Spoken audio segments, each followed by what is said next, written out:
Right, efforts to send military aid to Israel continue to stall. Senate Democrats have blocked, hear me now, they've blocked the advancement of the aid package passed in the House of Representatives. Also in the Senate, Republicans have warned the Biden administration that additional funding for Ukraine remains in jeopardy unless a solution to the president's open southern border is found.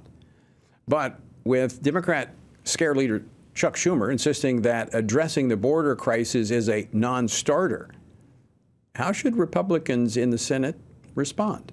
Joining me now to discuss this and more, Senator Marsha Blackburn from Tennessee. She serves on 4 Senate committees, including the Senate Judiciary Committee and the Senate Finance Committee. Senator Blackburn, welcome back to Washington Watch. Good to join you. Thank you. So the House advanced a measure, $14.3 billion, to assist our ally Israel. But the Democrats are blocking that. What can be done to get this aid to Israel? Well, what we need to do is continue to try to push that standalone bill and make certain that we're getting that aid to Israel. And, you know, the Democrats are wanting to put a bunch of different things into one bill.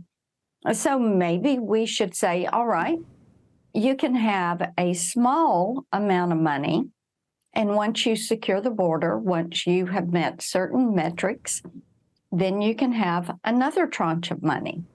And once you have met certain metrics, then you can have access to another tranche of money. Now, that may be something because, you know, we need to get something for our votes. Right. Well, and making certain that we're holding them to account so that they are actually doing something about that porous, open southern border where you have all these hundreds of thousands of people from countries of interest that are pouring over the border. What about the children? I mean, you've been very focused on the children that have been trafficked across that border, and it appears that they're just kind of recycling those children coming back across the border. Tell us about what you've discovered there. Yes, and in the border security provisions that Republicans are putting forward, we have placed my DNA testing legislation. And Tony, as you know, when Trump was president, we did DNA testing. Yes, we did. Of every child that came to that southern border to be certain they were related to the adult. Now, what we found was a third of those children were being trafficked. We also, that's how we uncovered the child recycling program. This is where the cartel takes a child, places them with adults that they do not know, sends them across the border. They apply for asylum. And then once the adult is in the country, they send the child back to authorities to be sent back to the cartel in Mexico. And our Border Patrol says that they have seen some children come as many as 8 or 9 times. So this is child abuse. It is a human rights abuse. And I also have the Prince Act, which will allow fingerprinting of these children when they come to the border so that we can stop this child recycling.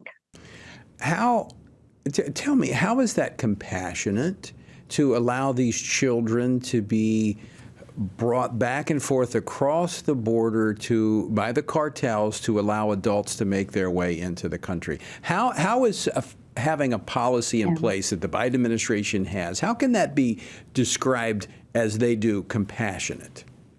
And there is nothing compassionate about this open border policy. The cartels are in charge of the border on the southern side. No one and nothing comes across that border without the stamp of approval from the cartel.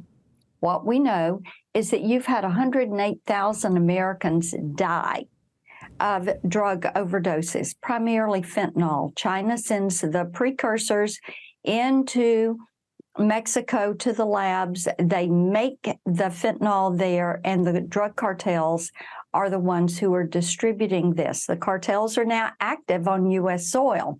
They're in Tennessee. They're in every other state in the union. Think about that. Drug dealers. In addition to that, human trafficking.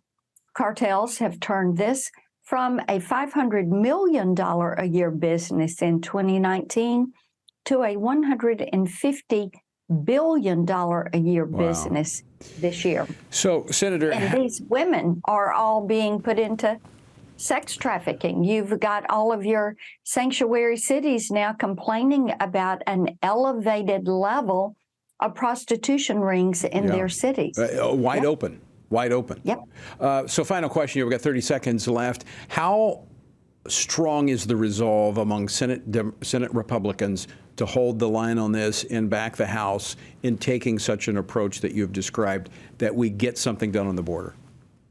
We have given them the message that we are not going to vote for a big bill that we cannot have debate on. When it comes to Ukraine, you've got humanitarian, governmental, and military money. We need transparency and accountability. No one wants Vladimir Putin to win. We need accountability on these dollars. Well, thank you so much for joining us, Marsha. Always great to see you. And we're going to encourage our viewers and listeners to back you up on holding the line. Thank you.